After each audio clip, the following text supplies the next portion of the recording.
What's going on? It's 43 OG here on a Tuesday night in Melbourne. It's the Hex Late Show. I'm hosting tonight. What's going on, guys? We've had a nice little pump in Hex. I think this is the most important thing to talk about right now. We have had a nice little pump. We're sitting just under 4 cents, which seems crazy to be saying that we've just had a pump and it's only 4 cents. But hey, I'll take it. At this point, I'm taking it. I'm taking whatever they're giving to us. I've got the guys out the back, so let me just bring them up. Jexa. Hey, how are you, buddy? Going well? Good, good. How are you? Yeah, right. I feel like I've got a bit of pizza around my face. It got delivered just as I was about to jump on, so I'll be stuffing pizza in. I know the feeling, mate. I know the feeling. Sammy. Hello, how's going? Good. Hey, good, Sammy, good. how are you? Yeah, I'm all right for a Tuesday. You know, It's too early. It's too early in the week to be all right. Thursday, Friday, that's when we start feeling better about the week. Yeah, but tomorrow's my Friday and I get off early, so I'm actually quite happy about it. I get 3-day weekend, but I work Sundays. Right, nice. And Tangent, back for round three. Yeah. Yes. I don't know if you guys know, but last night Tangent and I streamed on Discourse and then on the Hex Late Show channel after that as well. We did the bait and switch. We sort of lured people in and then we rug pulled. We just said, hey, we're out of here. Come see us on this other channel. And a few people came over. So that was good. We got a few subscribers. So that was on the Hex Late Show. I haven't even been and checked out that other channel. So what's the deal with that? It's what's just going on? You got to subscribe, man. Now I've got to find it. So is it just the Hex Late Show channel? I'll go across there now. I'm going to find it. If you search the Hex Late Show, it should come up.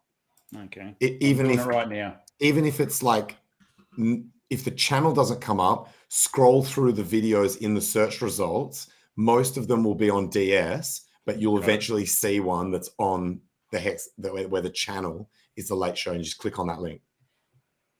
Cool. And the point of doing that is just so we're keeping a copy of all of our shows. So if anyone wants to go and see, what we've done, they can just find only our shows without having to trawl through all the other stuff that's on Discourse Syndicate. And also, we're going to be doing some streams that are only for the Hex Late Show channel. So like what we did yesterday. Redundancy.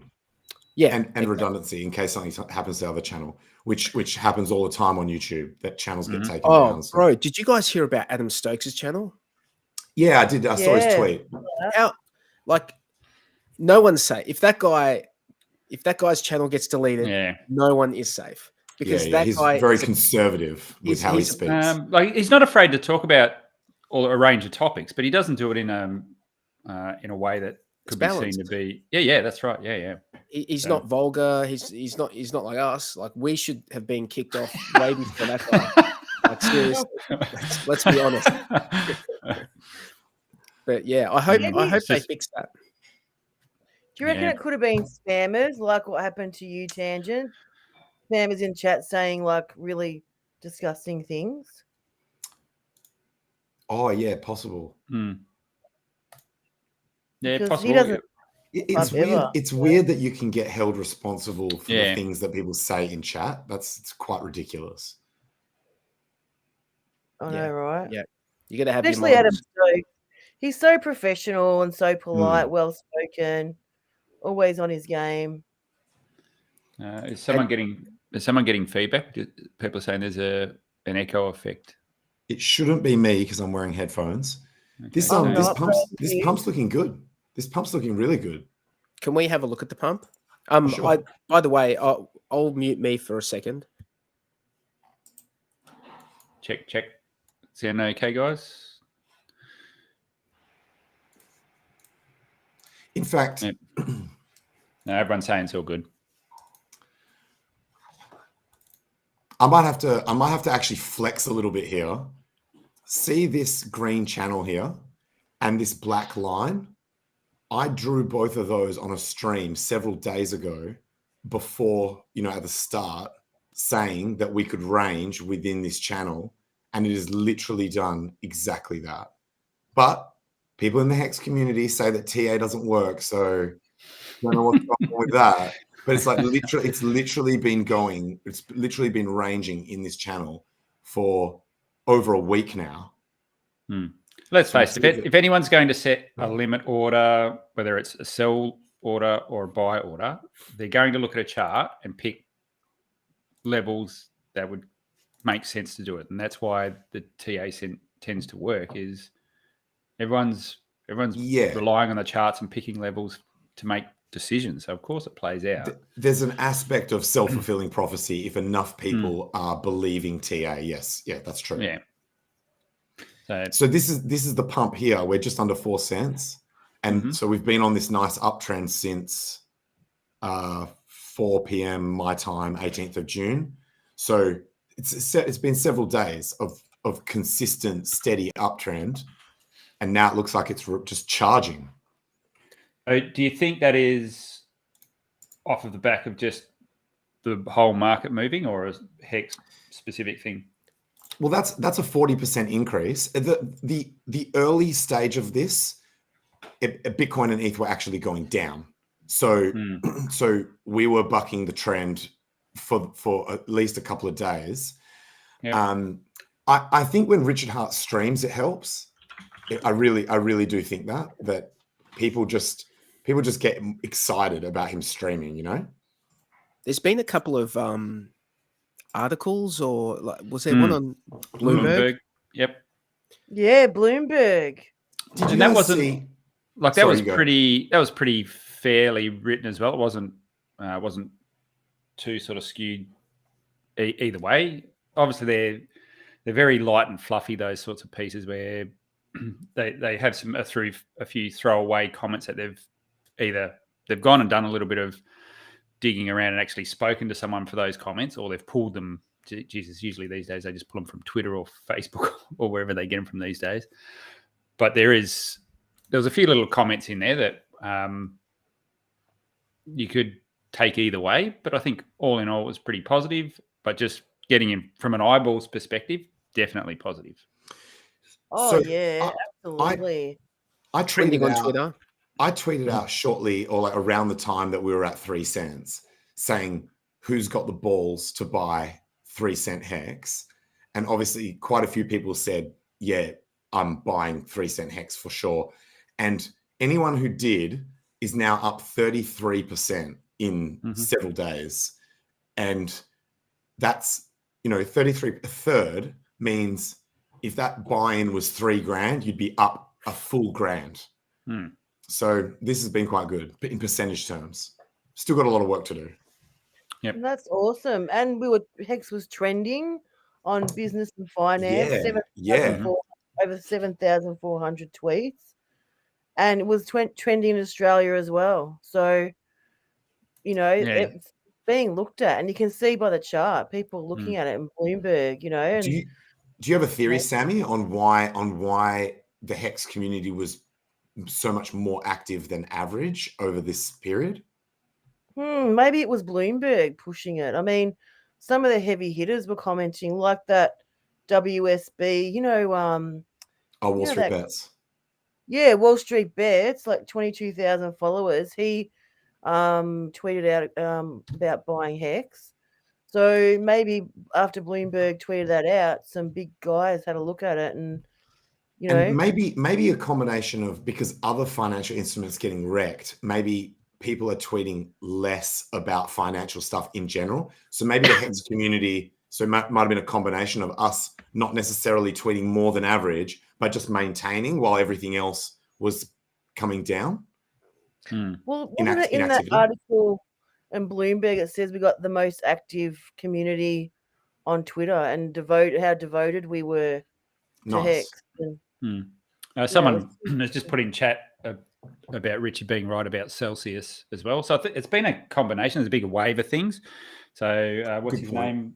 The Bitcoin guys at Mike.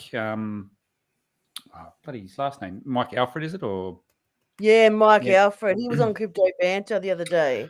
Yeah, so there's in that context, like he's been trolling the community, but we all know the effect of that anyway. It's just more engagement, and that's People why, go for engagement. Yeah, yeah, that's right. So there's just been a whole slew of things where obviously Richard's been on an absolute rant, as he should be, for calling out all the CFI stuff and making sure that people know that he was saying that a year ago that you need to be pulling your stuff off exchanges and in particular with Celsius.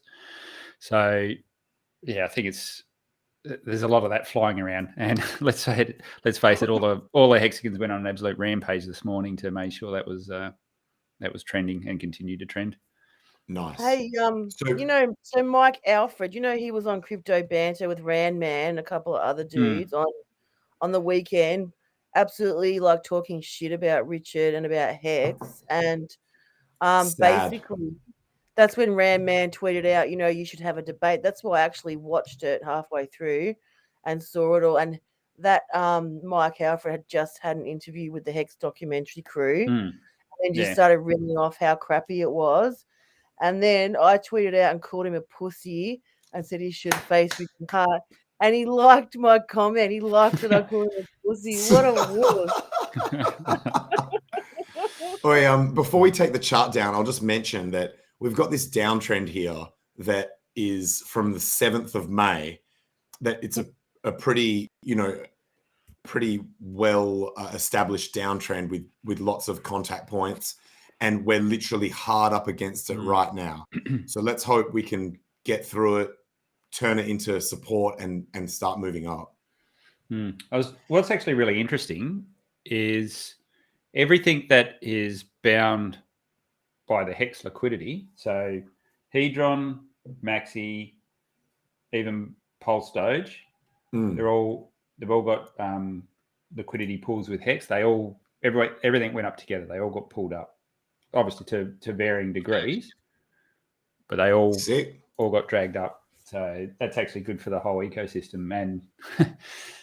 And look, once we get through all this quagmire and come out the other side of whatever other fallout there is still to come from the broader crypto space, when Hex starts moving up, if that's the impact it has on all these other assets as well, it's going to be a pretty interesting journey. And that's good point. So it's not just these current assets. It's okay when we start adding more things to the mix with Pulse and Pulse. Hey, Bluey. How are you, Bluey? Hey guys, how's it going? Hey, Bluey. Yeah, good, mate. How are you? Yeah, good, all good.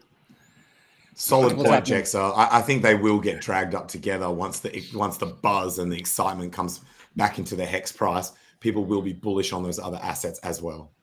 Well, I think it's just the Hart's Law thing where it just drags them all up. They're all bound together, so it's going to pull them all up. Oh yeah, true as well. Is that their majority pairing? Majority, I'd have to go and check, but obviously with Hedron it is. I'd have to have a look on, and I'd say Maxi it would be as well. That would make sense. Yeah, it looks like Maxi is the main pair. Yeah. Then Hart's Law applies. Yep. I'd have to check and just see if there's any other Pulse Doge ones to see whether that's having the same effect. But I can do that while we're talking. Hey, Hex is still trending on Twitter.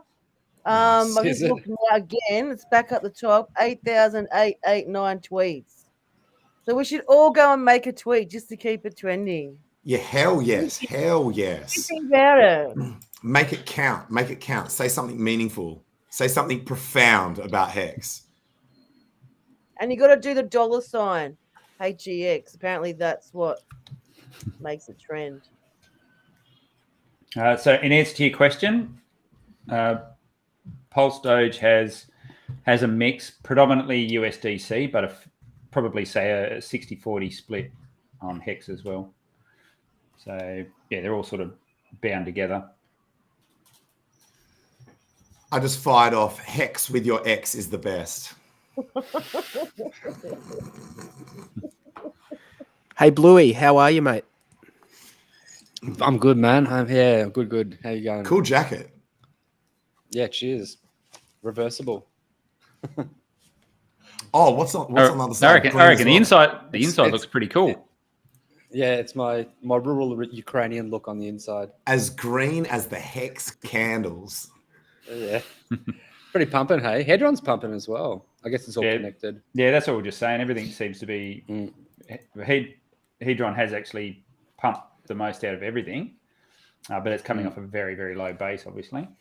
But yeah, everything's gotten dragged up into double digits, which is good. So, by the way, the chart behind me is the Hex 5-minute chart. I decided I would leave it on. I've made my computer so it won't turn the screen off. So we'll have the Hex 5-minute chart just behind us for the whole stream. Cool. It's perfect. Hey, I've got a video here just for anyone who just needed proof that Richard Hart's been warning people about rug pulls and the like. So let's just play this. Because I'm trying not to just alienate extra communities with extra truth, but in this case, man, I'm telling you, if you have money in Celsius, pull it. If you have money in BlockFi, pull it. Or when you never get your money back, don't be surprised. Oh, they got a quarter order, you just don't get your money. Oh, they lost the keys, you don't get your money. This, like, how many times do you need to see this happen?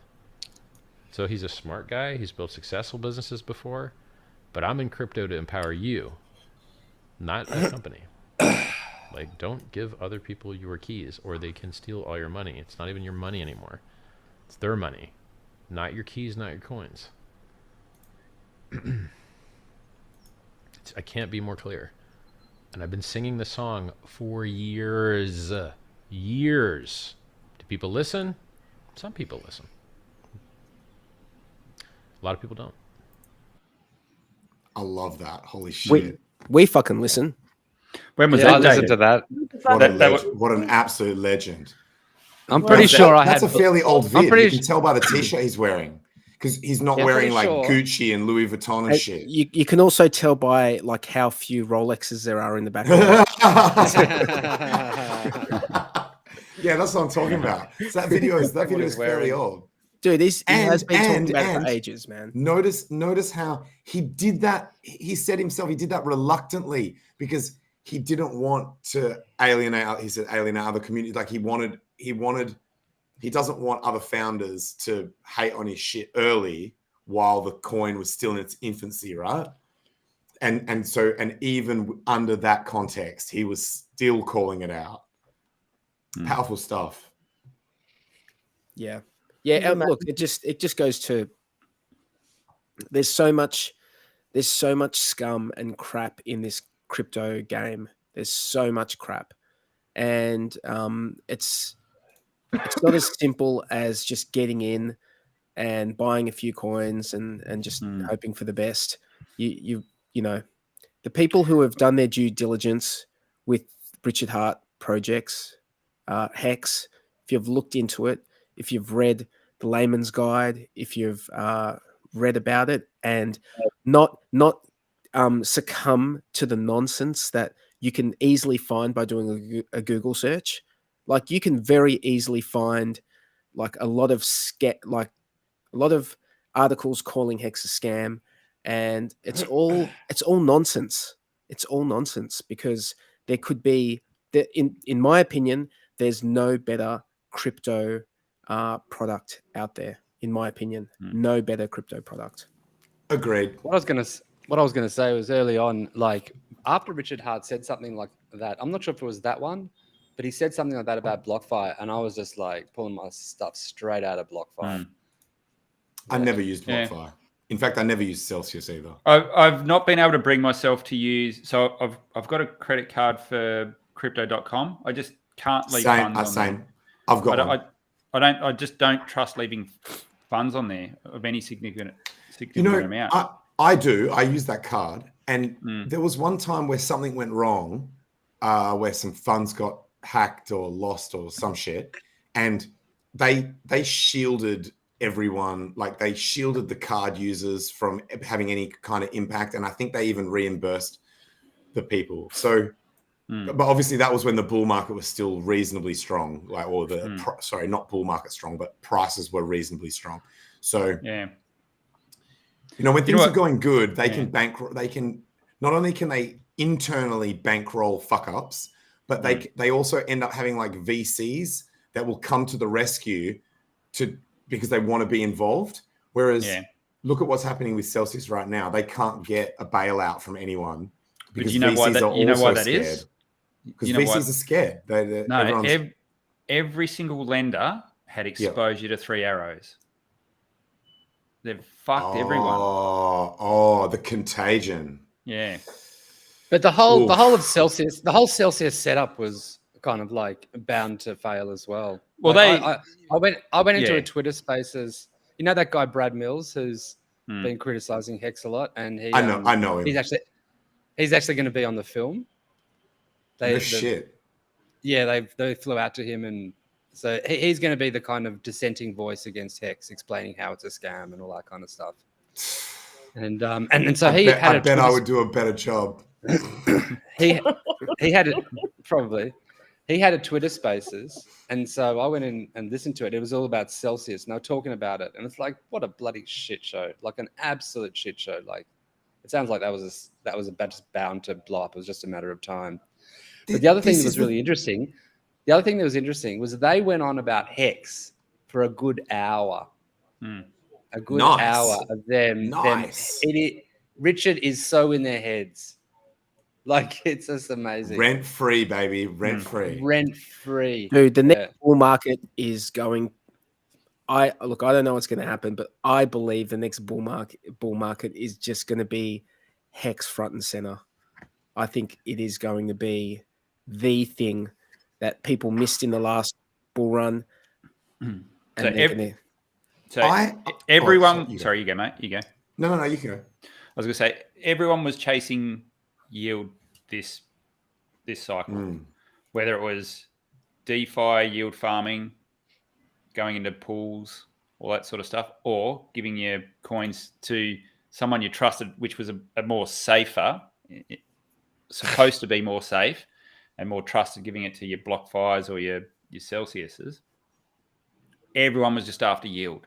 Yet they've sat there and looked across the pond at this thing that pays you yield like it was the devil. It just blows my mind that everyone's just overlooked this. Like it's been designed. Yeah, the one that didn't have the counterparty risk. Yep, is the one that got demonized. Yep, the one that didn't have counterparty risk and it wasn't just an infinite inflating and token still to pay rewards. They haven't changed their minds. Yeah, they haven't changed their minds at all. It just blows my mind. They're going to hold on to that for years. They're just expecting it to blow up in people's faces, basically. They're just waiting for that to happen. You can see the proof, though. We just saw proof that Richard's been calling this shit out for years, and he's right time and time again. Yet he's still bastardized by the community. I find it funny that even in the light of what actually happened over the past 2 weeks, and I don't know, maybe some people are waking up, or they need that. Maybe just they need that big slap across the head and need to lose some serious money, and it's going to hurt for them to actually reconsider how they look at this space and where they should be putting their funds. And if just maybe that's the lesson people need to learn this time is they need to get a big swag of money taken off them. Some people have learned it. Yeah, there's been plenty of Bitcoin people have been converted and stuff and have looked into it and stuff, but there's this group of people which they're going to hold on to that for dear life. They're not going to be. Well, they can go down with this shit. I'm just getting distracted. There's a bit of November rain going on in the chat, but I got another clip that I always want to go back to because I think that this clip is the most significant thing that Richard Hart has said in the last 3 years. In t.me/PulseXCom, and we're just winning the game. I mean, you look at these sacrifice addresses for PulseChain and PulseX, and they've got over $650 million of stablecoins sitting in there. Now, isn't that funny? Stablecoins during a bear market. Genius. That's a nice thing. By the way, when Bitcoin had dropped, I love that. You are right. You are right. He sold a lot of the crypto that was sacrificed that wasn't Hex. He sold it. He dumped it into stables, and now those projects are wrecked.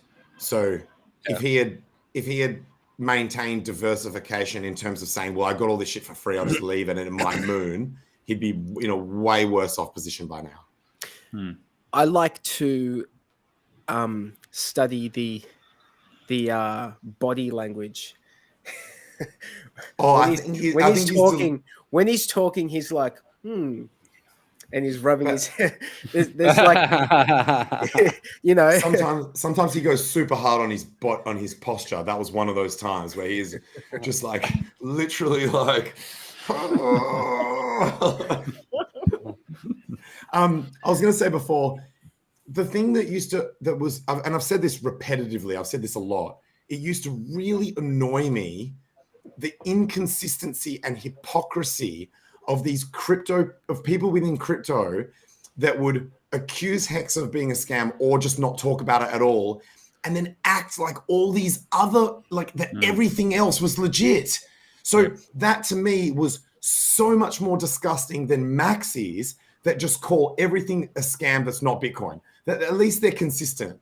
Whereas these idiots were acting like all these other projects were completely legit, talking about it like it's like this innovative technology, and then just not applying the same logic to Hex. Because if they did, then they would be like, Hex is better. Hex is way better. Like way better. So it wasn't just inconsistent. It was like completely arse about. And that has just annoyed me the entire time. And now they're going to learn. Now they're going to learn the hard way. It's just sad that we all get fucked because of that contagion risk that spread out and wrecked all of crypto. We're all getting smashed by their dumbasses. Look, I think that we were always going to go into a bear market and have a few sharp trapdoor type drops. That's just what the market does anyway. This really ripped the Band-Aid off pretty quick, in my opinion. Everyone had no choice but to just sell down and try and secure their positions and just stop the bleeding. And I still don't know if we've seen the end of that yet, because there's obviously a few companies have come out and said, yeah, we had exposure and we've managed to nullify that, sell down and liquidate positions where they had lending. And I'm specifically speaking about Three Arrows, had lending with us. I don't know that everyone's put their hand up and said the extent to which they are exposed. So maybe there's a few things that are still yet to come.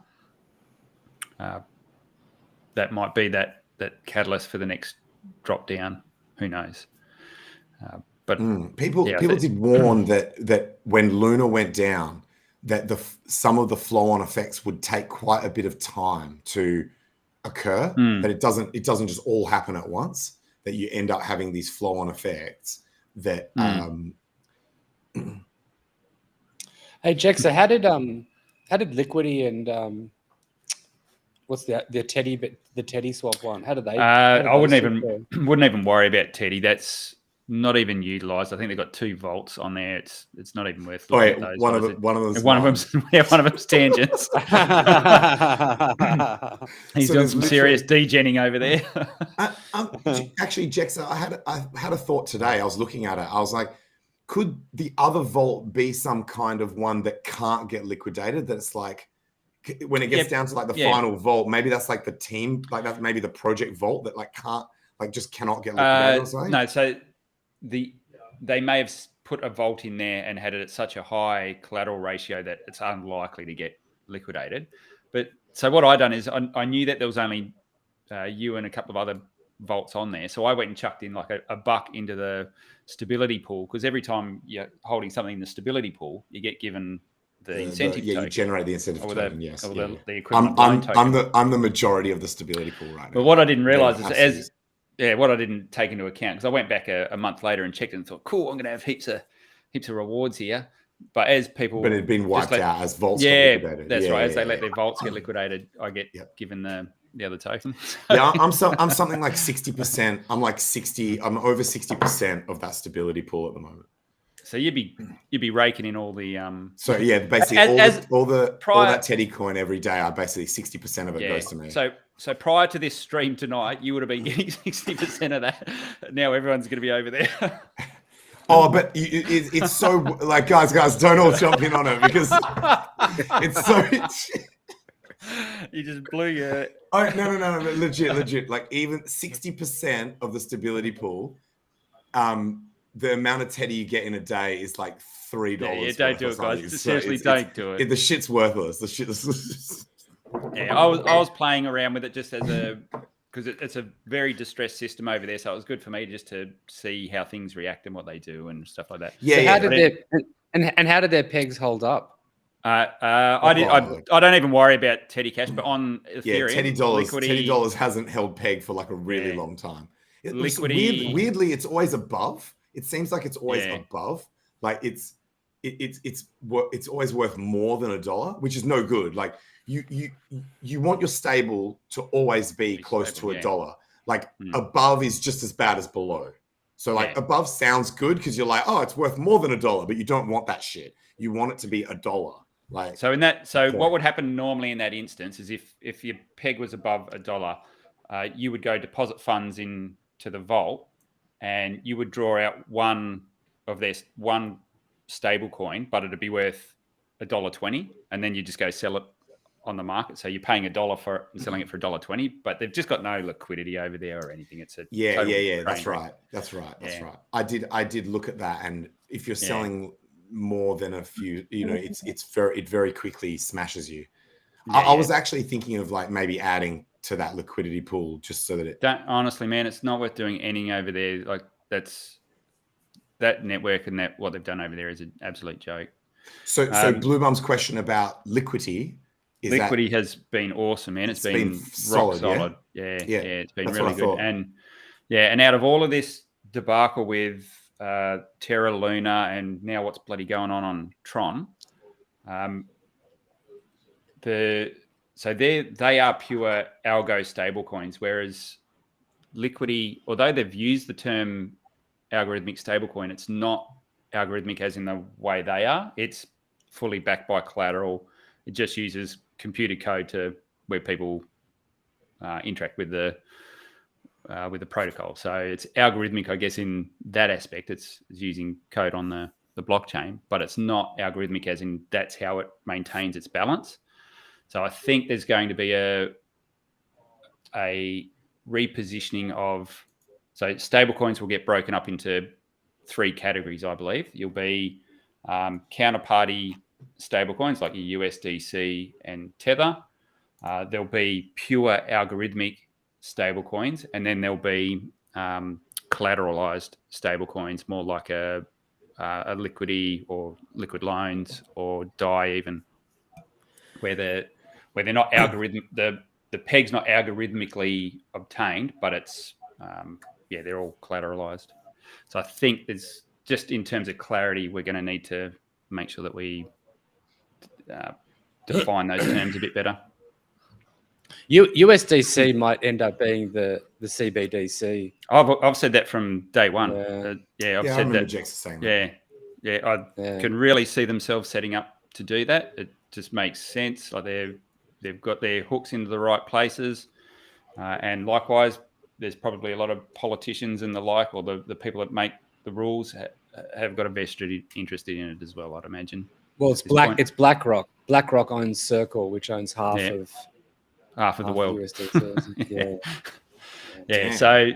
So I've said that from day one. I always thought that was the way it was going to go, and even probably 2 years ago, Mike Novogratz made a throwaway comment with a little bit of a sly grin on his face that said he'd like to be, he would have liked to have had a piece of Circle. So he's obviously aware of what's going on. Interesting. Yeah. Hey, Sammy, have you? Have we got someone for Hexagon of the Week this week? Yes. Yes, we do. Okay. One second. Let me play the intro. Okay. Lots of plum trees, a sheep, a two, a kangaroo, a clothesline, a That's a knife. All I had was me undies on.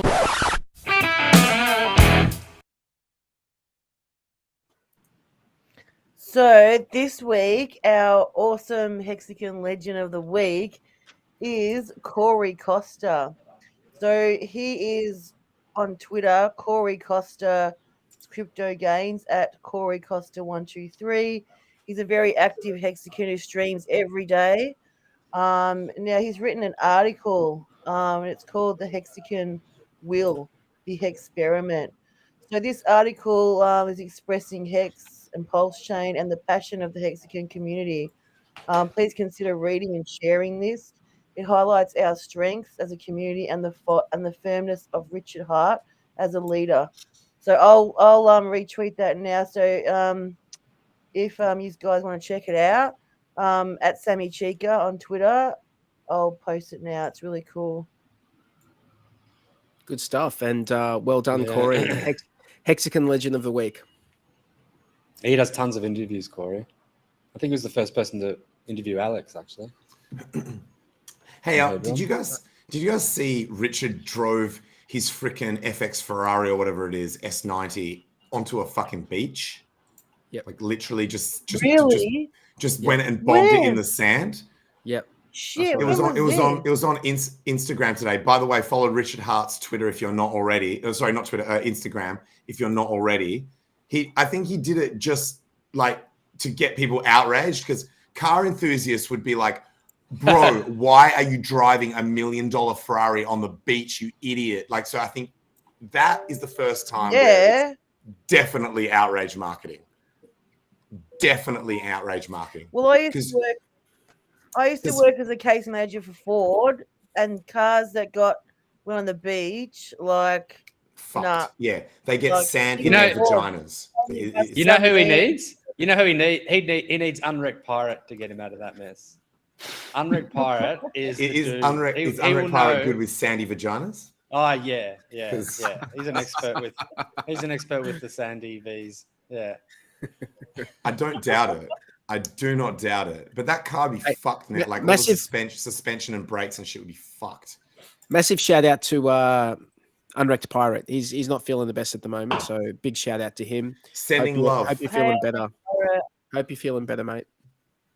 Hey guys, I have a sorry, Jackson, you go. I was going to say a bit of a shout out to you, mate. You're a little bit under the weather as well, but you're here presenting and running the show, so yep, show must go on. While we're doing shout outs, can I shout out Hex Bowler?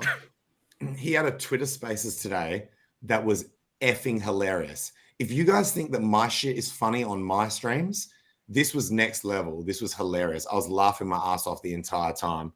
I joined the Spaces, and I promised him that we would make him an admin on this channel because his Twitter Spaces was so funny. And he asked me to mention that he was a Hexagon from day 911, like 9/11 emergency, like call the emergency in. We need Hex to save us from all this financial fuckage. So if he's in the chat, it's 3 a.m. his time. Please, day 43, make him an admin if that's cool. Yeah, sure. I can't make him an admin on Discourse Syndicate. That's beyond my powers. But if just on the Hex Late Show channel is fine. Yeah. Yep. He'll be one of the first, right? Because there's not many admins on that channel.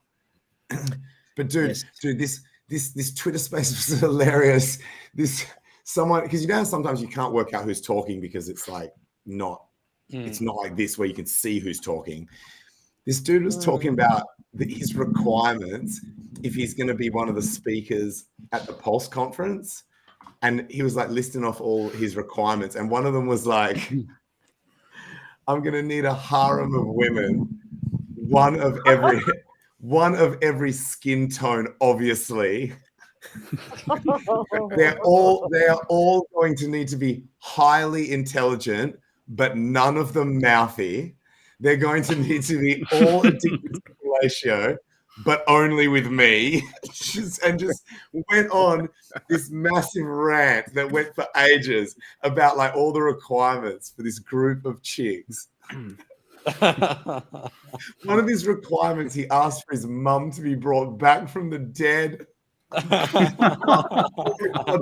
That's so beautiful and sad and funny all at the same time. I was like, that is like, I was just like, fucking hell. It was amazing. Funny. I don't think, are they recorded still? What's his Twitter name? Spaces? What's his name now? I don't think. Hex Bowler. Hex Bowler wasn't the one. I don't think he was the one that was going on that list. Like, so it was his spaces as someone else talking about his list. Sorry, what was your question, Bluey? So you can choose whether the space is recorded or not officially. This one was not, but people in the spaces were saying that sometimes people will unofficially record it. So you know, so so there might be a record of that space, even though it wasn't officially recorded on the Twitter app. Because it tells you when you're in the space, it tells you up the top whether it's being recorded or not.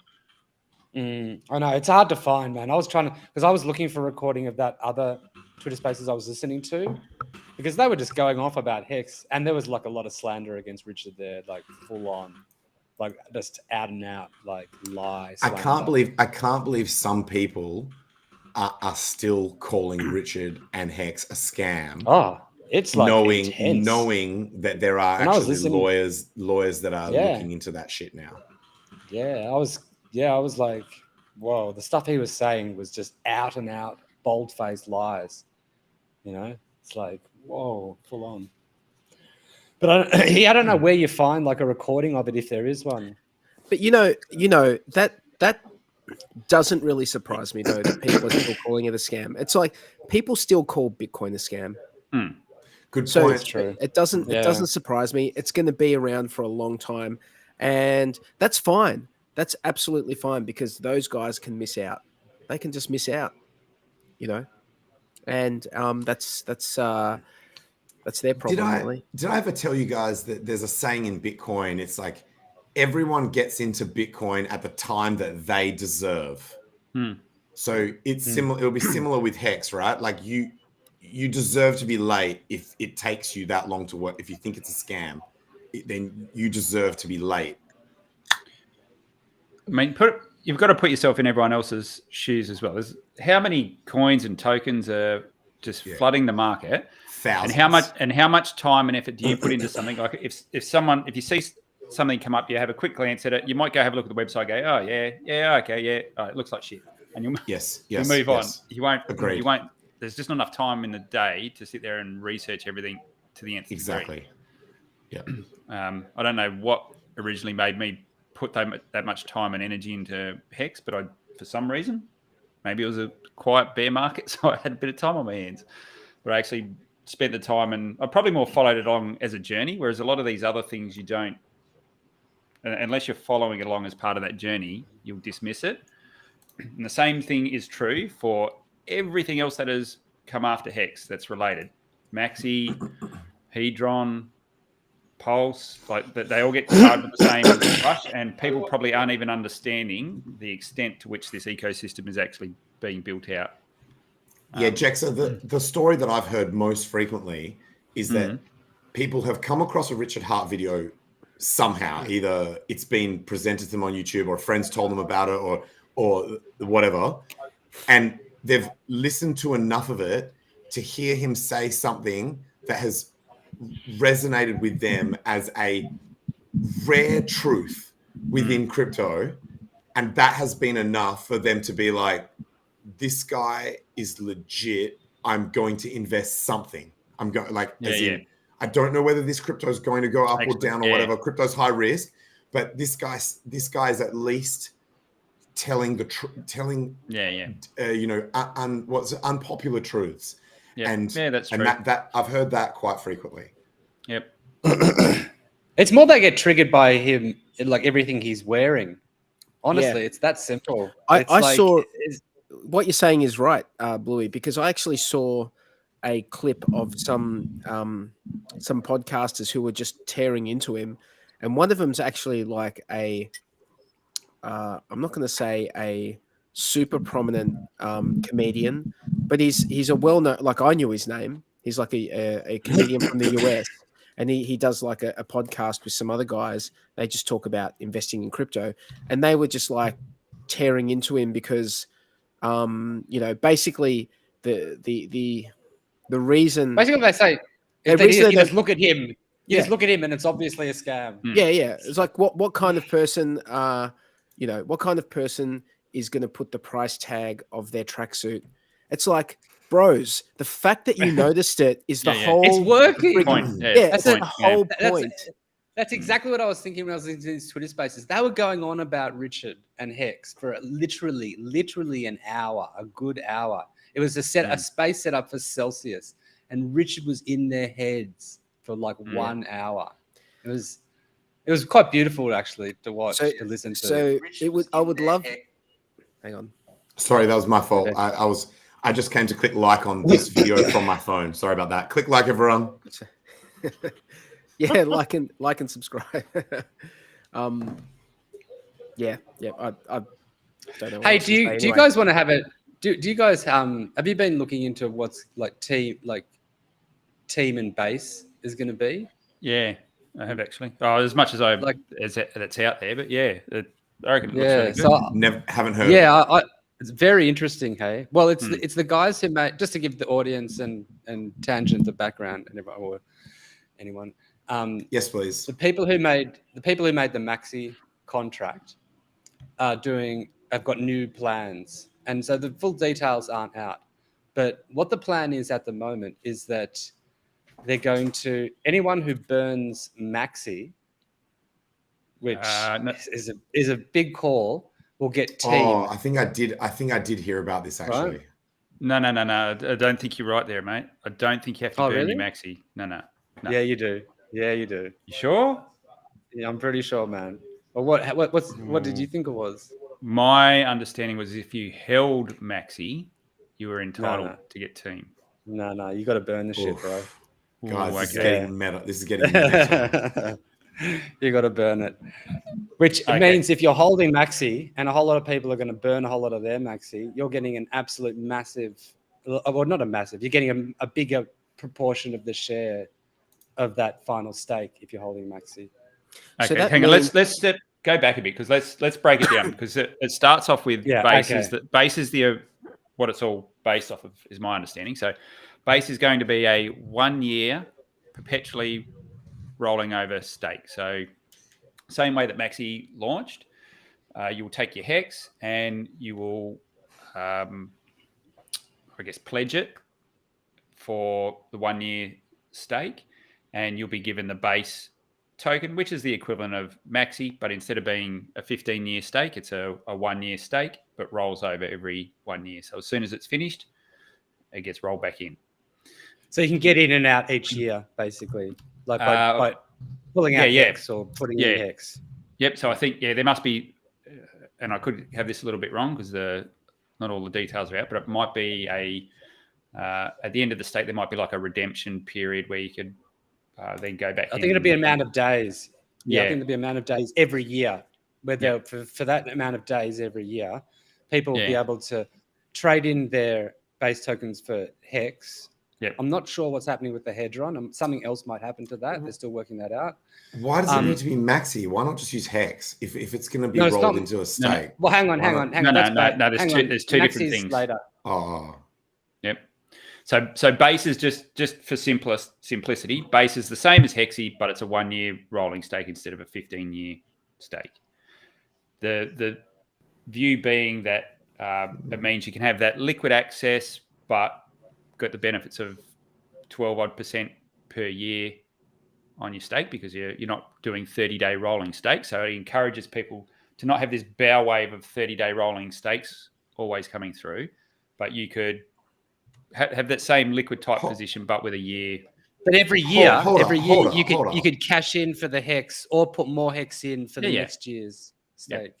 But wait up, Maxi already gives you the liquidity because you can sell the Maxi. So it's only giving extra liquidity to the actual stake that underlies the token. There's no point. Like, as in, how does that actually benefit? Because so Maxi's got the liquidity and the maximum bonus for the time. Yeah. So okay. So This is no more liquid than Maxi. Let's say you're hang on. Liquidity's separate. Liquidity's a separate issue. Sorry. Liquid, like how liquid it is, not liquidity, of the coin. So not liquidity in terms of the order book, in terms of how liquid your position is. Maxi is already as liquid as it gets. You can sell it literally at any time. Well, no, but it's underlying. But with base, you'll be able to, like with Maxi, you have to wait 15 years until you burn. Well, hang on, until you burn Maxi to redeem it. To redeem it. Yeah. To redeem it. So with base, you'll be able to do that each year. But who cares? Like, as in, it's interesting. It's not as good as Maxi necessarily. Hang on. That makes no fucking sense. Okay, but tangent. Okay, if you're a smaller hex, because you don't need to redeem it, because you can just, if with Maxi you can just sell it. Like I know. But the thing is, Maxi is selling at such a premium to get into Maxi, like this will be probably. If you want to get into Maxi, there's only a limited amount of Maxi, so there's not more Maxi. So this is gonna have that's the only angle I can think of that why base would be a proposition, because there's where's the value prop? It'll be better than holding liquid hex, as opposed to liquid hex. It'll be better than just holding liquid hex, because but it won't be as good. But it won't be as good if someone was basically to just do another version of Maxi. True. Yeah. So. Maybe, yeah. Depending on how successful that second version is. Matt, in my opinion, that makes absolutely zero sense. Well, let's not shit on their. Let's not shit on their. Zero sense. No, it's we don't know. Idea. No, we don't know the fine details. So why don't we wait to get the details? There could, there's probably stuff in there that we're not covering, and we don't want to I don't need to hear any more details. I'm sorry. I know you guys know me as the one who's always saying that the Maxi premium's too high. So this will sound weird coming from me, but Maxi you already have the maximum amount of how liquid your position is, because you can sell it at any time. Rolling it in 1 year stakes does not increase. It doesn't help at all. Like it literally does not help. So there is 0 point of doing that compared to just having a 15-year stake that is fully liquid. You're just saying do another 15. They would just be better off doing another, basically just saying we're going to do the same thing Maxi did again. Like that would have it would have a higher value prop immediately. I'm sorry, it just would. I think you've got a really good point. I think you've got a very, very good point. Yeah, I know I do.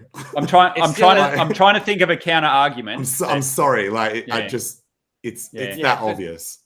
But it's still good. It's maybe it's not as good as Maxi, but the problem is with Maxi is that because it's selling at such a premium now, it's hard to really kind of get in. Like you can buy it, but you'll be buying it at the premium. I think the people that created it possibly thought that there was an advantage to doing that. But there's only an advantage to doing that if you're an individual and you're actually locked. But with Maxi, you're fully liquid. So okay, all right. So I'll chuck a couple of things out and just see whether this helps. If you keep running Maxis, what happens when all of those Maxis expire in a close period to each other? So if you do another one this month and another one in the next month, and then in 15 years' time, you've got absolute truckload of these various Maxi stakes ending, what happens to I went on record at the very start when we first found out about Maxi saying, I hope that does not happen. I was saying, I hope they don't start launching them in close succession, because I just don't think it wasn't that I wasn't saying I hope it doesn't happen. I was just saying I think if people start doing them in close succession, the demand will drop off quickly. Yeah. So and they're not at the moment, and that's why they're not doing that, and that's why they've also come up with this other product. Okay. So what's the other one? Sorry, there's Team as well. What's that? Yeah. So the way you get Team, I'm pretty sure the way you get Team is by burning Maxi. I don't. And it's basically right. Who would do that? because then you can. No, but you think when you get to the end of the maxi contract, you've got to be able to redeem it. So if you can't redeem it, what happens to that hex? It just sits. It sits in that account. It's locked forever. It doesn't. No. Everyone else is getting it. Everyone's getting a bigger proportion. No, it doesn't work. If there's only I think so. I think it does. There's a lesser amount of maxi. How would there be who hold that?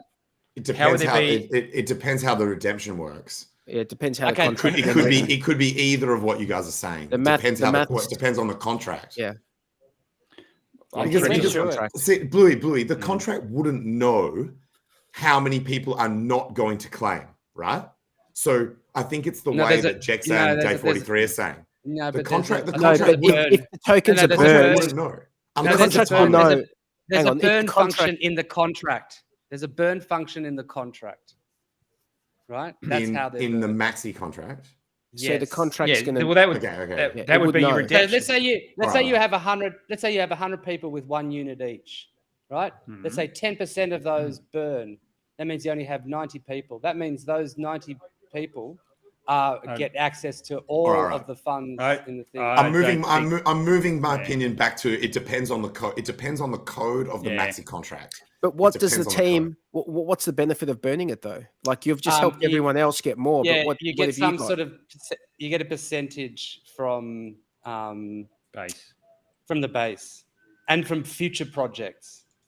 Okay, so when you do, excuse me, guys, when you get a bunch of people come in and pledge for base, you're hoping to get that 10% bigger pays better. My understanding is if you hold team token, you get that a percentage of that bigger pays better. Bonus. So it doesn't go to the people that are in that stake. It goes to the people that hold the team token. Yeah, I'm pretty sorry. My understanding was you don't have to burn maxi.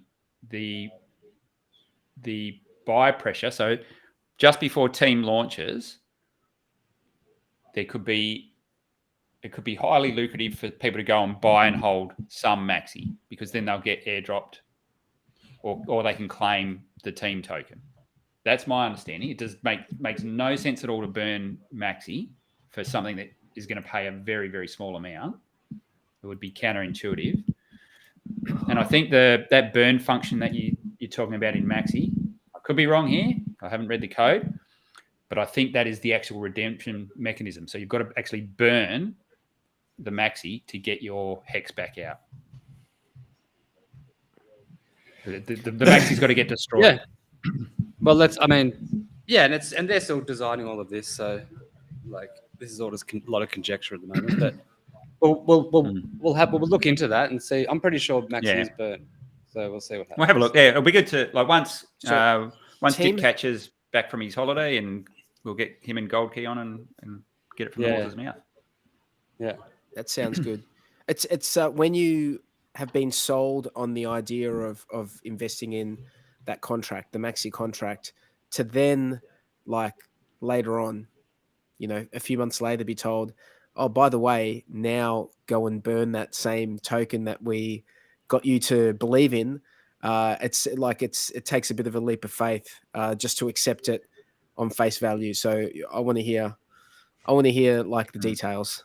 I want to hear the details. Like you'd be the game theory wouldn't work because no one would go and burn it because they'd want to be the person left with the biggest stack from the stake. Well, it wouldn't make sense. Yeah. No, but that's what makes it interesting. But yeah. I don't think you get anyone burning it on that basis. How much is maxi at the moment? 1.75 of a hex. More than hex. 1.75 more than hex. Mm-hmm. Oh yeah. So originally when you staked, it was 1-for-1, one maxi for one hex. And now you get 1.75 hex for every maxi if you wanted to sell your maxis. So it's, 75% premium. Hey guys, I have a bit of almost like a halftime intermission meme video that I'm going to show. So let me just kick that off.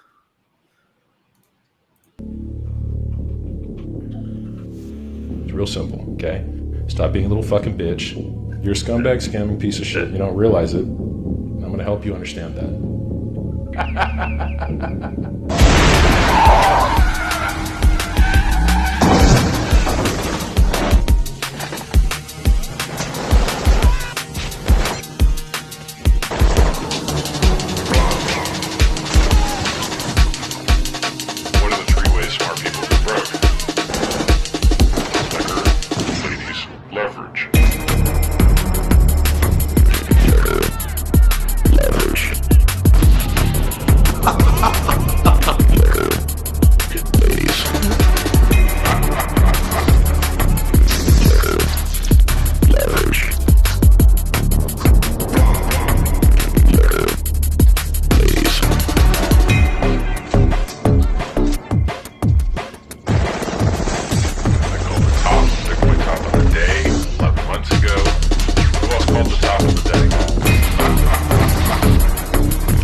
Bro, that was fucking legendary. Who made that? That was someone called Slate Dow was the creator of that. Slate Dow. Fucking legendary. Everything about that was legendary. The beats, the fucking video, it just... I don't know why I found it so particularly funny when he blew Vitalik away. That was just fucking hilarious, man. Hey, we've got some very funny memes in this community, and you know what? I was thinking that would actually be a good, like new segment that we could have, like some sort of meme review. Because I used to watch, someone was it? What's not Altcoin Daily? It might have been Bitcoin Daily. Was there a guy called Bitcoin Daily on YouTube? He used to do videos. And then he stopped. Oh, yeah. The English dude. He was really the English funny. dude. Yeah, and he used to do. I was so looking forward to him doing something on Hex. He I think he stopped completely, didn't he? Did he stop? I haven't seen his videos for ages. Yeah, he must have just made too much money and gone, fuck, why am I even doing this anymore? But he must have been a lot of work to make his videos. Yeah, for sure. But he used to do a program dedicated to meme review once a month. And right. they were the best. They were the best videos because he did such a good job of just piecing everything together. I miss that.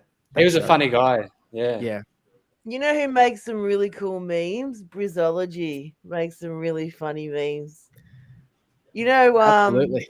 Yeah. He posts them in the Cutthroats.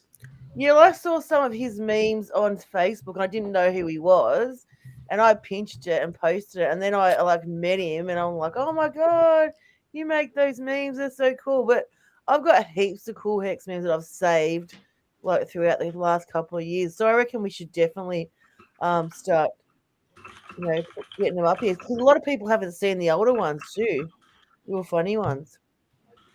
Yep, there's heaps of them. If you just go into the Telegram chat, there's a Hex Memes Telegram chat. It is just jam packed with, all sorts of stuff. Yep, lots of fun. So, have we, Jexa? Are we prepared? I don't even know if we've had anyone. I put one in last week. Yeah, no, there's been as well. The regulars have all put in. Bluey's put in. I haven't put one in. Okay. Well, Are you ready?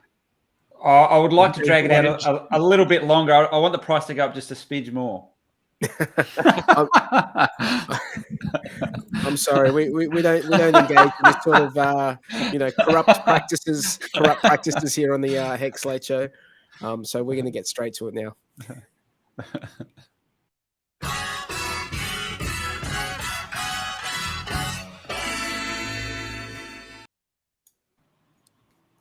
It's of the week. Who have we got next? Well, I think we've got a tie this week, which is unusual, but we've got Huddled Cat and Blue Bum. They've both just pipped me at the post. I was very close here. I just needed to inch up just maybe one more point, and I would have been in the money. But no, we've got to give it to HODLCat this week, I guess. HODLCat is the viewer winner, and Bluey, you're the winner out of us. Congratulations, mate. Bitch tits. I don't know if I'm not even sure if HODLCat is around. I went mad bearish. I think I went like 2 cents or something. HODLCat's in the chat, so he takes the win. Nice. Well done, HODLCat. Well done. Bitch tits of the week. All right. What an honor. We'll put the link out for everyone to chuck in their votes again now for next week. Yep. There we go, guys. It's www.titbit.ch. Make sure you go there and vote for what price you think it's going to be next week. And then you could have the honor of being bitch tits of the week. It's quite nice. Do you reckon we'll crack 5 cents by next week? A good question. I'm going to put it in.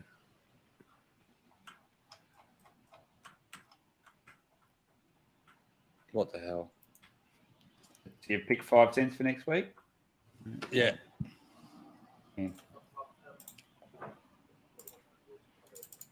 I can't help being optimistic about Hex. Yeah, that's my problem. Yeah. It's looking good. Yeah. I think if we get another pullback from the broader market, we'll go down for a little bit of a trek as well, I think. I don't know, man. We'll see. Who knows? Who knows? I've got a sneaking suspicion that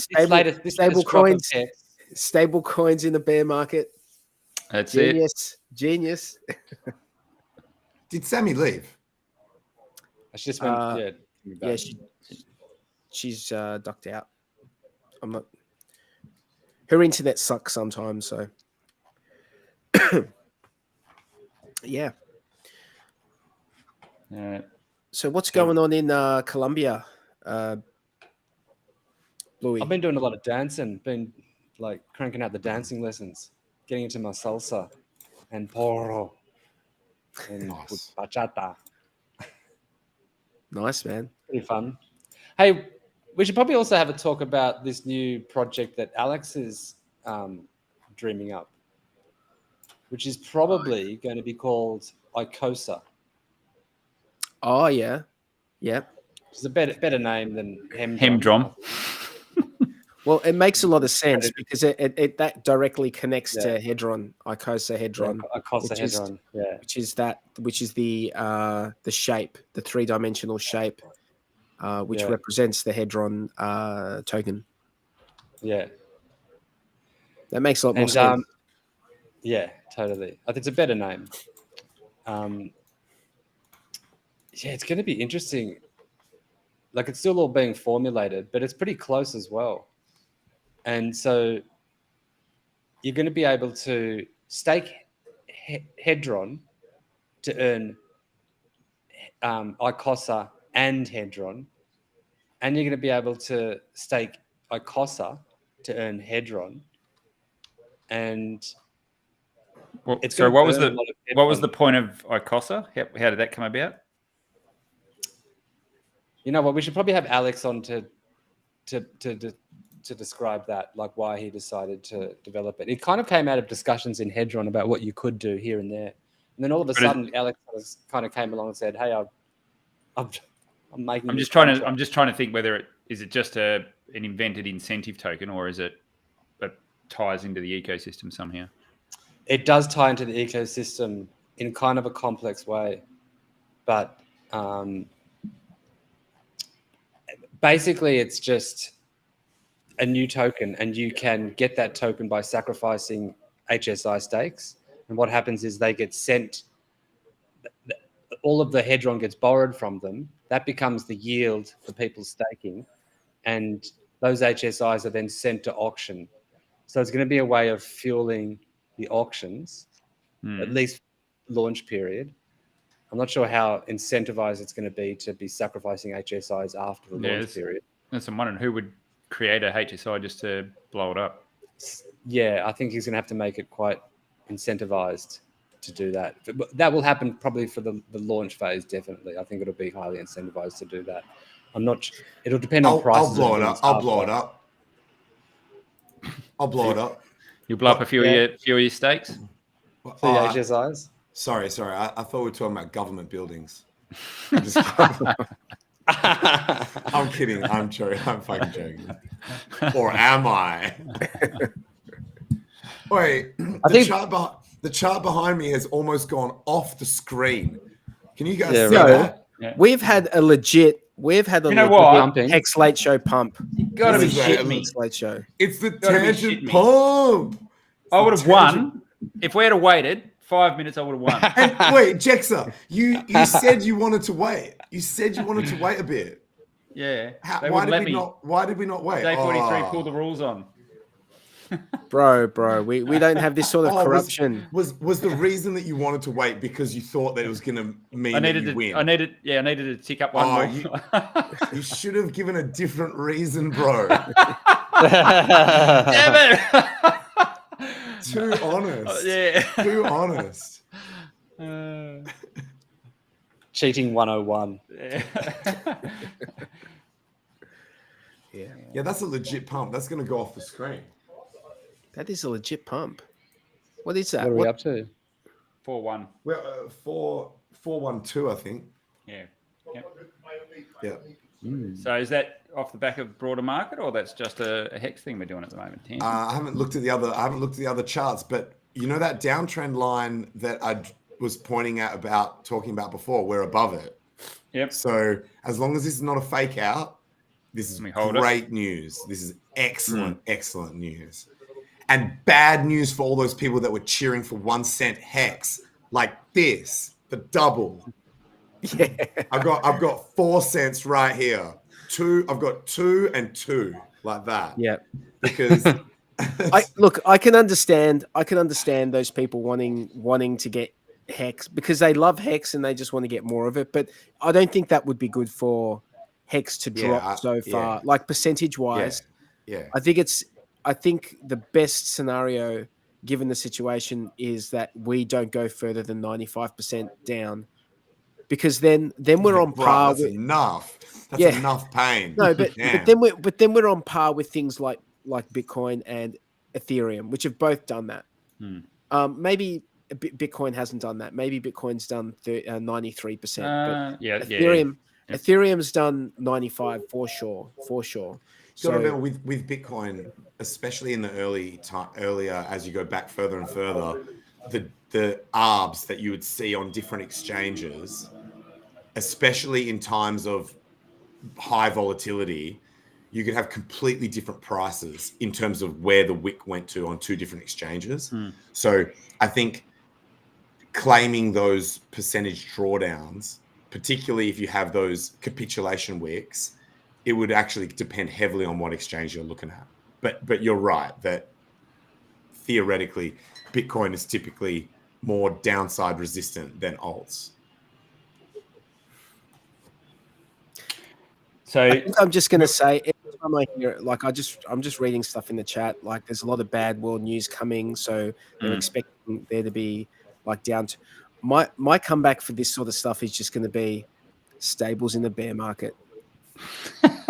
Genius. That's just going to be my comeback from now on, and then hopefully that plays out.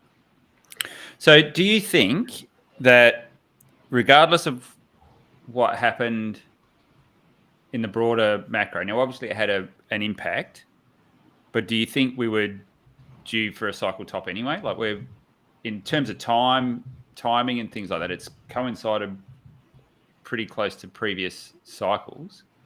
Do you think the market had just it was doing That's one thing that's really That's one thing that's really surprised me, which has been Richard's accuracy at predicting his tops. Yeah, so he didn't know what the hell was going to happen in the broader macro. Now, obviously, he was going from a top. And what that shows is that his argument that this market is a self-reflexive system and that's all it is, and this greater macro actually is not having that much of an effect on it at all. It's actually just that's a normal market cycle of a self-reflective system. So when people are selling, everyone panics and sells. When people are buying, everyone panics and buys. And so we're just seeing that natural cycle. I'm just trying to think back in time. Have we, because over the last 2 cycles, the equities market, that's been in a bull market, hasn't it? Like it's had pullbacks, but the long-term trend is... Because crypto's only been here since 2008. We've only really seen crypto since money printing. Since the GFC, since money printing. So, but I mean, even now, like when they're raising rates, I mean, they're just chucking it up a little bit because they're so scared. It's not going to work. Still got inflation. I don't know if they're going to like. Are they going to put it up more? They're probably not. If they put it up more, then they wreck the whole thing. So they're probably just going to keep printing at some stage. Did you guys see the tweet that I retweeted? Someone that said, basically, right now, as they put the rates up, they're actually damaging the supply chains because there's less people willing to invest because money becomes more expensive. So then people are less willing to invest into infrastructure, the required infrastructure to get things back to going. So they're finding now, they did a study that inflation's actually going up still, even though they are increasing the rates, the interest rates. So they're going to get to a point where they're going to realize, well, that's not working. We just have to go back to printing. So it's likely that they're just going to go back to reducing rates and printing the shit out of it. And then it's just like hyperinflation. It's like within years, if not sooner. I don't think they have a plan. I don't think our elites have a plan or they don't know. We are governed by cruel idiots. They're really dumb people. They're just, ignorant people. Everyone is just kicking the can down the road because they've inherited they've inherited a fucking dumpster fire from the previous generation, and they're just kicking the can down the road, and that's all they know how to do. That's all they know how to do. So they're you're exactly right, Tangent. If they inflate rates, then it decreases GDP, which puts you into that stagflation scenario where they're caught between a rock and a hard place. So God knows how they're going to deal with it. It's going to be interesting to see what happens over the next year or two. Just on a side note, I flicked you a link earlier today. I think it was between Pomp and Nick Carter. I'm so sorry, man. I meant to get back to that link and I didn't get back to it. I don't normally go and watch Pomp stuff, but that was a really good interview. Nick Carter is a pretty young guy, but man, he is maybe I've already seen this then. He's really switched on. It could have been from a month or so ago. I'm not too sure. You know what? Because I actually did see a really good interview by him recently.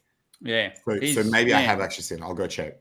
Yeah, he's a really, really smart, switched on guy. So if you want to understand what's going on and more of the macro stuff as well, he just lays it all out. So check out that one. So Nick Carter and Pomp really goes for about an hour and a half, but just packed full of really good information.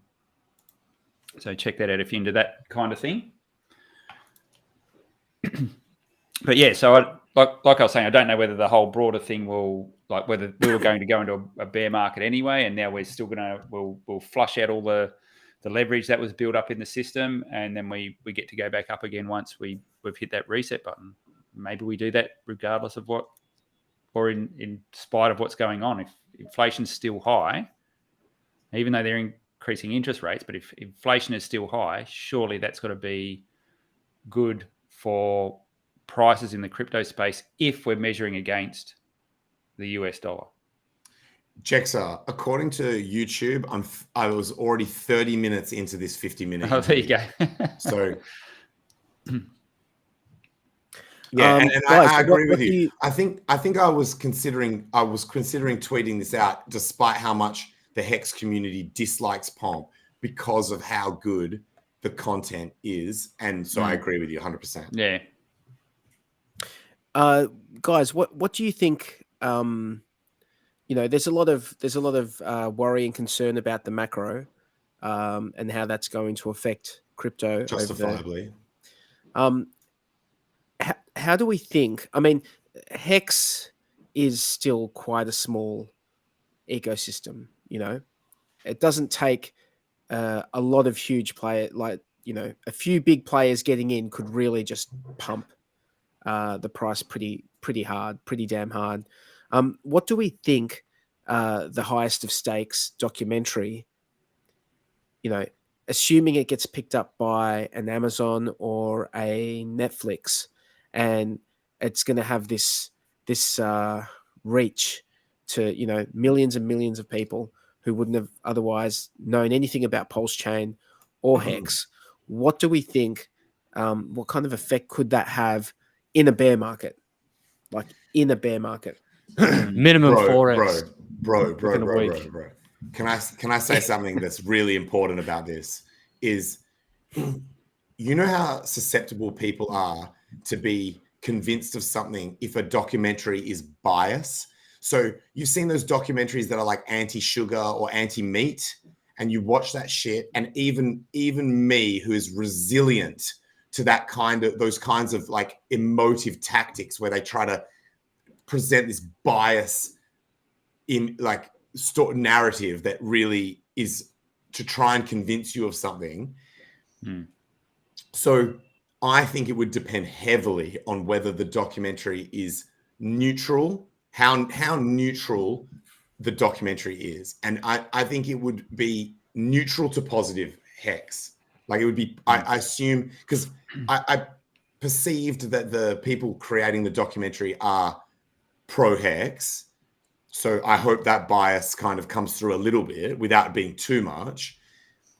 But if it was presented as being scammy, then it could actually damage the price. I mean, that's my point, is that it would depend on how it's presented. But if it okay, just I want to take two tracks on that. So please. Can I just make a comment, really quick comment, Jexa, before? Yep. If it was presented as scammy, you would have a lot of contributors to that project out for blood. Upset. Yeah, of course. Fucking blood. Not to mention the producer. Right? Yeah. I was just thinking though, if it did come across as negative, does it just mean you haven't attracted buyers? They can't sell it down on your head, can they?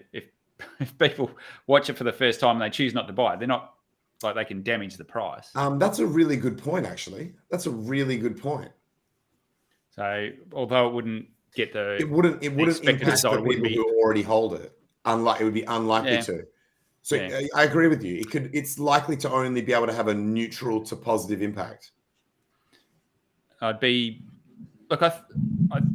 feeling that I get from the producers and the creators is they're really trying hard to present different sides of the story. But I think you're right. They're not going to put out something negative. Why would you do that after someone's funded the whole production? I don't think it's as simple as either negative or positive. There's going to be things about it that people perceive as positive. You've got to tell a good story. That's it. They're going to tell a good story, and they've made sure they have all the creative control for that. Yeah. So I keep going back to the Tiger King. Like, who was the villain in that? Who was like everyone? They twisted the plots and they showed different views of people's personalities and things they'd done that were good and bad. So by the time it was all said and done, you couldn't say there was a villain in that story. Oh, that woman who was his competition, she was pretty much the villain in the end, wasn't she? Didn't Richard say they ended up all being villains or something? Yeah, it was. That's what I'm saying. I don't think no one was sort of really targeted as she was a villain in the eyes of the Tiger King, but then he was a bit of a dick. What he done with animals and things like that. So there was a lot of different points of view that made you see them from all different angles. So I think that's probably, I mean, that's what makes an interesting story, is not a one-sided. It would come off as being very biased if it was a one-sided sort of tale. So I think you've got to they'll show the Richard's faults as well. Did you ever see that, like the lady out of that show, Carol Baskin? Yeah. Did you ever see her? She did like a shout out to someone in the Hex community. Oh, that's What? right. Yeah. Paid cameo thing. Paid cameo. Yeah. Yeah. What was that? Who was that? Was it just one? Wait. Oh no, cameo I know. Remember, you know how there's a gentleman called Joe Hexotic in the community. Yeah. I know him. He's got the name. So I think she did a shout out to him because he's got that play on the name. Yeah. Joe Exotic. So yeah. It was Matty Allen who organized that. That was pretty cool. One of the guys who does like political videos here in Australia, his name's Friendly Geordies. Most of you guys haven't heard of him. He got all those. He went on that cameo thing. He went on that cameo thing and paid famous people in the States to rip on like Australian politicians. The video, and so the video is him deciding what to ask them to say, and he's just doing like shots of gin so that he'll like ask for the most like outlandish shit, and some of these dudes actually say it. It's actually quite a hilarious video, just like calling them out on insider trading and just it's just ridiculous. It's so good. That cameo thing is actually pretty awesome for the lols. Yeah, right. Yeah. Actually, Keith just put up Stephen's comment, that one he's just chucked in there, because that's a really interesting one. Whoa, that's long. I don't have long. I'm going to need my ADHD medication. So I'll give you the TLDR. So Richard basically made a comment in, I don't even know which stream it was from, but he was saying wouldn't it be great, I'll paraphrase this, wouldn't it be great if the doco launched at a point in time when Hex was at its lowest and it gave maximum opportunity for new people to get in and do well? Sort of the paraphrasing of it. So all these timing theories, I don't believe any of them. Like that's what Richard said. Now, yeah, but he's going to does that mean his sales points? He's going to take whatever situation. When Richard said it, he said it as a secondary bonus. Like he made it clear it was like as a secondary bonus to Pulse launching at the bottom if it happens to launch at the bottom. Like, yeah, you got all the way up to climb. Yeah, it makes sense. But if it happens accidentally, then that's cool. But I think the idea that people are trying to deliberately time things, I'm with Orca on this. It's like that would be next year. This is one of the most uncertain macroeconomic financial environments we have ever been in, and so the idea that anyone can like try to like accurately time that shit is just nonsense. It's just fucking. I totally agree with you on that. Like, no one's going to pick the dead bottom and say, okay, let's launch, boys, because you can't. Yeah. Even to the point where you can't say to Netflix, they come to you and they go, oh yeah, we're gonna buy it, but shit, we don't want to air it for another year, guys. Like, and the people that buy the rights are not gonna you gotta watch premiere it now, sort of thing. Like, they'll just do whatever the hell they want. So anyway. January 2023, right? January 2023. Yeah. That's what they're saying. That's what Sammy's saying. Only. Bro, I remember last Christmas we were saying, yeah, it's coming out for Christmas. Not the movie. No, the chain. Yeah, PulseChain. Yeah. Dude, I've got some very skeptical friends right now who are just like, really? Dude, like serious. I mean, it sounds like in general. No, on PulseChain. On PulseChain. Oh, what? As in, they're worried that it might never come out. That is like a rug, because there's that when you search like Richard Hart. That's not even a rug. That's not even a rug, because a rug requires you to be standing on it before it gets pulled out from underneath you. This is just straight. This is the There's only carpet rumors of a salesman. run. This is the carpet salesman coming round to your house and just straight punching you in the face. Like, no. Yeah, no. Well, look, Wait, tell them that is very unlikely. Very unlikely. No, that's what I've said. That's what I've said. But And- these are and people Tan- who aren't crypto. And Tangent will cover any loss they got. You can tell I mean, them the test net. You can say it. You can tell them that if that makes them stop panicking.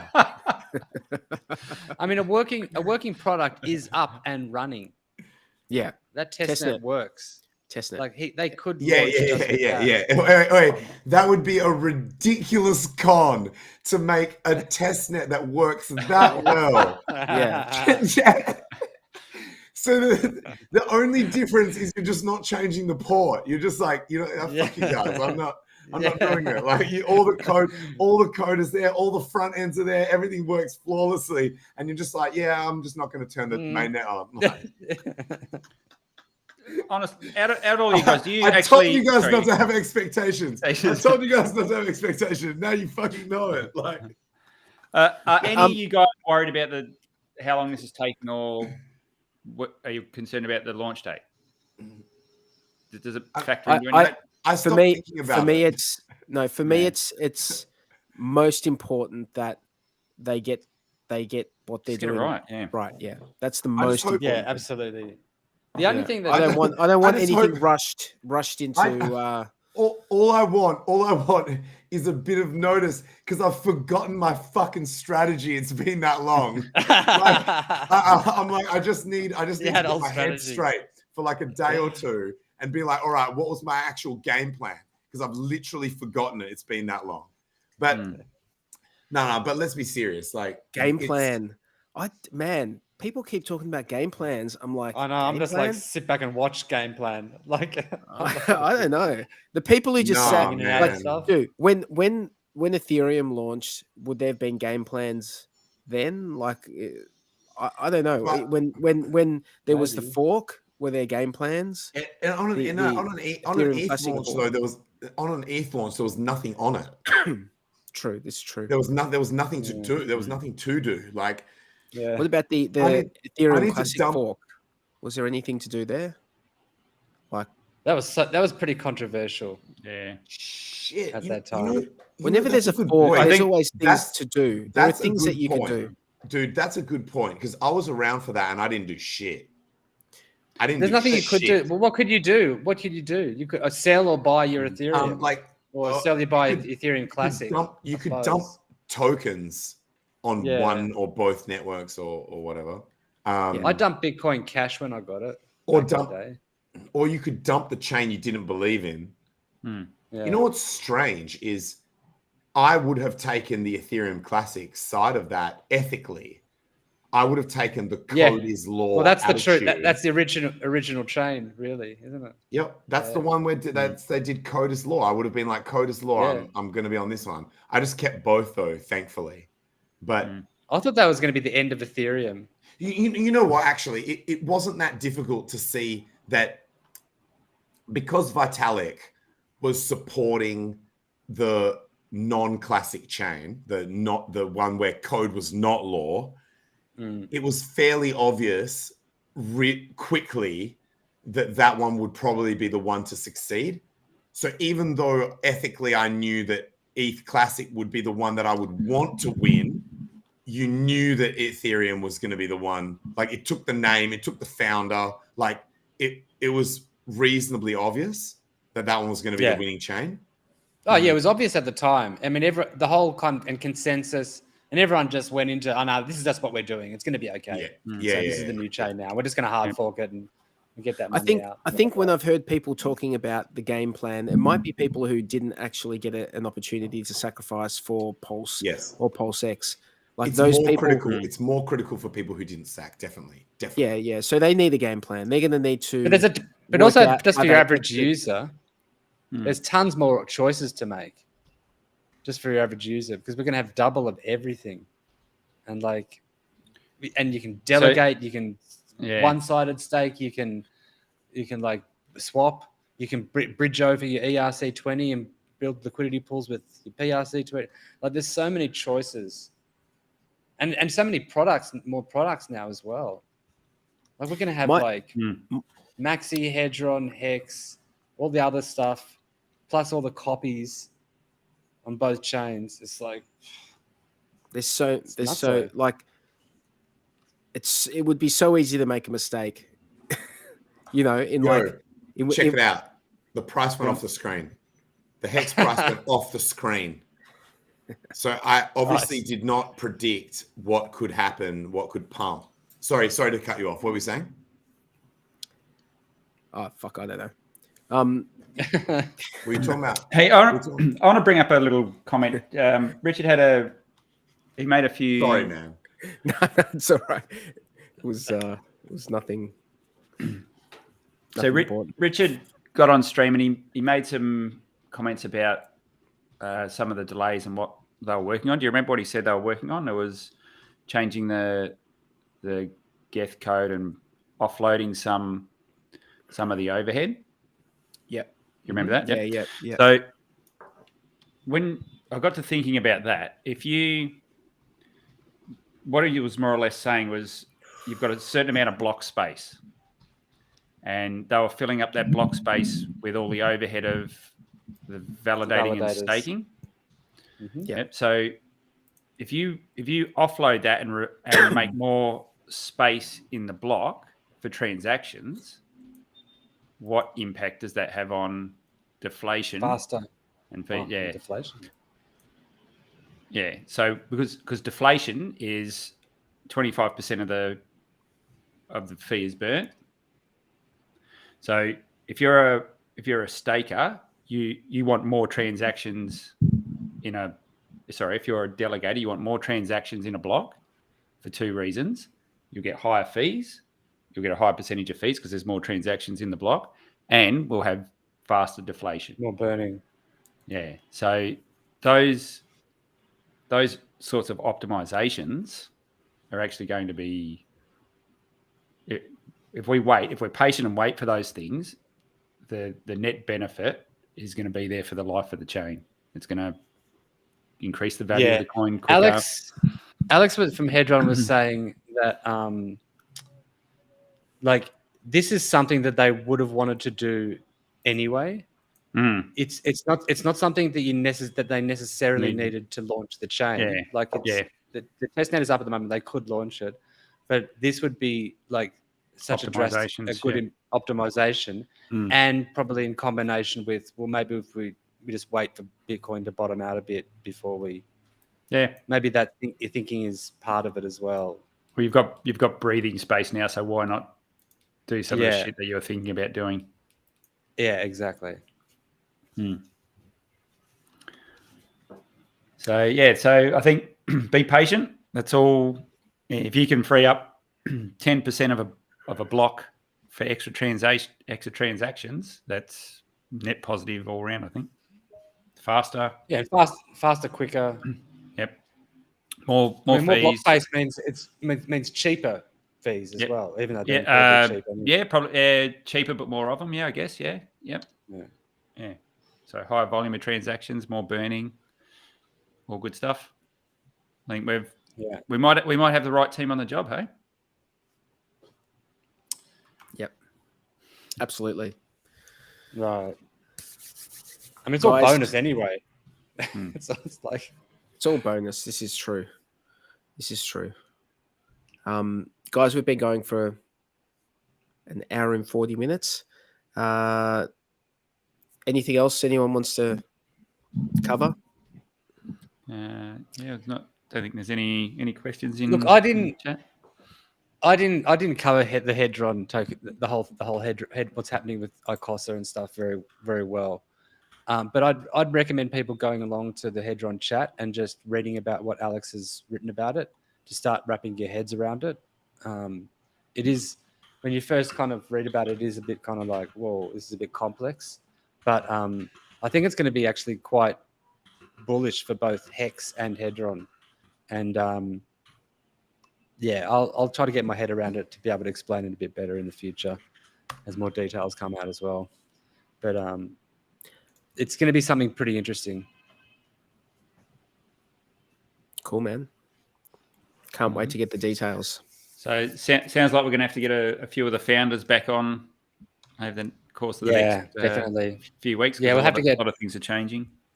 Yeah, we'll have to get the Maxi guys on as well. At some point. I don't think we've ever had Dipcatcher on, have we? Yeah, well, I did Dipcatcher. We did Dipcatcher ages ago before early. Anyone. I invited him on because I thought he was a super intelligent guy. That was way before Maxi. Way before. But not as part of Maxi. I don't think we had him on. So. No. We tried to, and then the timing is hard because he is. It's tough to get the guys from the US on because it's just terrible time for them. It's like for some people it's like 6 o'clock in the morning, but for others it's like 2 o'clock in the morning. So it's doesn't work out well for some people, and unfortunately we're not that much of a draw card that we can although having said that, there are plenty of people who have come on at 3 o'clock in the morning their time, and definitely appreciate that, but I don't expect it. That's for sure. Don't expect it. Any last words, Jexer? No, be patient. Enjoy the cheap prices while we've got them. Make the most of that. Do your dollar cost averaging if you're in acquisition mode. Don't assume that you're going to get it cheaper, but just averaging if you're in that mode. This is a good chance to make up some ground that you probably thought you were never going to get the chance to make up. So take advantage of it. Tangent. I wanted to mention there was a DDoS attack on the Tor network. I know it's not really a sign out thing, but I thought it was worth mentioning that our freedoms and privacy are always under attack from various attack vectors, and we need to stand strong mentally and digitally and physically and spiritually. And so how would someone stand strong to support the network? Would you say like just donate to Tor, or is there some sort of bridge that someone can run, or like what can they do? I think donations probably. Donations probably. I'm not sure actually. Yeah. Donating to the Tor project is actually probably pretty important. Yeah. Bear in mind that government agencies most definitely do run bridges, Tor bridges. Yes. Yeah. And relays. Most definitely. I read somewhere that there was an increase in nodes being run by government agencies and that sort of thing. But that doesn't mean they can read the information going through those nodes. They get a better statistical advantage of being able to, like, if they've got if something on they this get side, enough nodes, if they've got something on this side close to you and then one on the other side there, then they can get info. Maybe not it's like not the ideal. not the actual data itself, but they can get like metadata. The metadata. Type so stuff. they get the metadata. And it's but like that is but look, it is what it is, hey? Yeah, I'm not saying don't panic, you know what I mean? You can still use Tor and it's all good. And it's gonna disguise you mostly. Unless you're really targeted by these people. Yeah. Good point. Good question, Day 43. Bluey, last words. I kind of just said it before. Like, check out what's happening over at Hedron. It's pretty interesting. I think there was one question while I was mentioning that, Charles. He said, "Do you think the permanent sell wall on Hedron will be an issue?" It's about a 5x in terms of price away from where we are at the moment. I looked at it last night, and it's remember it's pairing Hex and Hedron. That's the sell wall. So when the Hedron price in terms of Hex gets to a certain point, there is a big wall to get through. I'm not sure. It's stayed there the whole time. It hasn't been in range for ages. So who knows what the OA will do. And if it is there, it just means like the price can still go up in terms of US dollars. It just can't go up in terms of Hex, but also it can't be sold down when it gets into that wall as well. So you have all sorts of pluses and minuses, and I wouldn't be worried about it because it's about a 5x away from where we are now at the moment anyway. Guys, the hex price is just literally rocket ship right now. That was going to be my sign out. My sign out. Sorry. No, that's all right. First, I'm just going to say thank you to everyone. Tangent just rugged 43. I'm going to say thank you to everyone in the chat. You guys are awesome. We appreciate the engagement. We appreciate your questions, and we appreciate that you show up every week and participate. It really is why we come back and do it every week. So keep it up. And the other thing is, we have had a Hex Late Show legit 10% pump on the Hex Late Show. A 10%. That's back to old days. We used to do that all the time. Seen many an all-time high on during our late show. Man, Hedron is super pumping. It's like gone up 34% last day. Let's break this shit. Let's break this shit, guys. So just from when we started the stream to now, at the very beginning of the stream, I said everything that was paired with Hex was going up with that Hart's Law thing, and they've all done it. So they're all above in the 20+% rise. Only thing that hasn't is more. Only thing that hasn't is Pulse Doge, but it's gone up still. So all those ones that are linked, they're all rising tide is lifting them all. So think what's going to happen when we get back into a energetic market. And it's interesting. We have all these tokens now which are tied to the Hex price. So Hex is going to be like everything else with the Bitcoin price. Hex goes up, and all of these other things will. Bitcoin and ETH are not pumping right now, so this is a Hex only thing, you know. Yeah, decorrelated. They're bumping a bit. Hey, can we reestablish all memes? All the memes? The decorrelation meme, the up and to the right meme, the freaking the bear market resistance meme. I want all the memes back. I've almost. We've always had the decorrelated meme. Yeah, and that's still going, and that's still just because Bitcoin and Ethereum goes down and Hex goes down at the same time doesn't mean that they're correlated. Yeah. All right. I'll allow it. The decorrelated meme. The decorrelated meme was probably the only one that didn't get broken. Yeah, and we still have we still like the whole pumping in the bear market. There's still that can still happen. I'm hanging on to hopium. You're rubbing your hands like this with the wallet full of stable coins in the bear market, baby. Stable coins in the bear market. But what's he going to do with it? What's he going to do with all of that money? That's the key. I don't know. Pay for getting the sand out of the Ferrari. I don't know. He's going to do something with it. I'm joking, of course. Hey guys, on that note, let's wind it up. Whatever he does with it, I'm sure it's good. Okay. I support whatever he wants to do with it. I'll make that clear. Can I just mention one other thing? When Rackham put up a tweet saying, what should I do with $10 million?